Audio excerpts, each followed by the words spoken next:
Και ξέρουμε πώς θα δουλέψουμε και με το Δήμο και με την Περιφέρεια για να μπορέσουμε να το κάνουμε πράξη.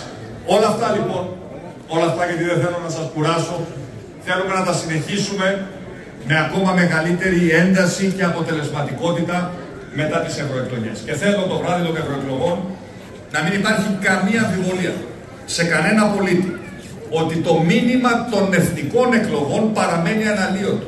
Ότι η Νέα Δημοκρατία είναι η κυρίαρχη πολιτική δύναμη στη χώρα, ότι διαθέτει όλη την πολιτική νομιμοποίηση να συνεχίσει το έργο της και να κριθεί και πάλι στο τέλος της τετραετίας το 2027, όπως κριθήκαμε στο τέλος της προηγούμενης τετραετίας.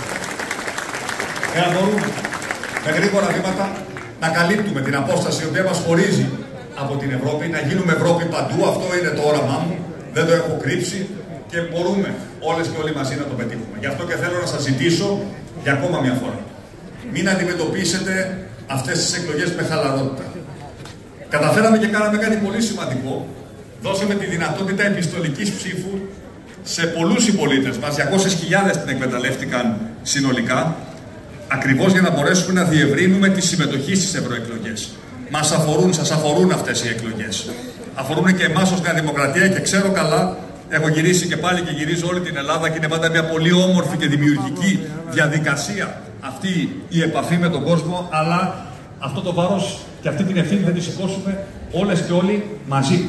Όλοι μαζί θα πάμε να δώσουμε αυτόν τον αγώνα, να πείσουμε συμπολίτες μας που μπορεί και να μην μας εμπιστεύτηκαν στις προηγούμενες εκλογές ότι αυτή τη φορά αξίζει να μας ψηφίσουν, να πείσουμε συμπολίτες μας που μπορεί να έχουν την όποια δυσαρέσκεια ότι δεν είναι η ώρα τώρα να την εκφράσουν, να πείσουμε συμπολίτες μας που ενδεχομένως σκέφτονται την αποχή ότι πρέπει να συμμετέχουν, να πάμε να μιλήσουμε στα νέα παιδιά, στους 17άριδες αυτούς που θα ψηφίσουν για πρώτη φορά σε αυτές τις εκλογές και να τους πούμε ότι για εσάς ψηφίζουμε, για το δικό σας μέλλον, για καλύτερα πανεπιστήμια, για περισσότερες δουλειές και είμαι σίγουρος ότι όταν με το καλό κλείσουν οι κάλπες και καταμετρηθούν τα αποτελέσματα, η Νέα Δημοκρατία θα έχει πετύχει πάλι ακόμα μία μεγάλη νίκη για να μπορέσουμε να συνεχίσουμε σταθερά να πλησιάζουμε και να πηγαίνουμε πιο κοντά στην Ευρώπη.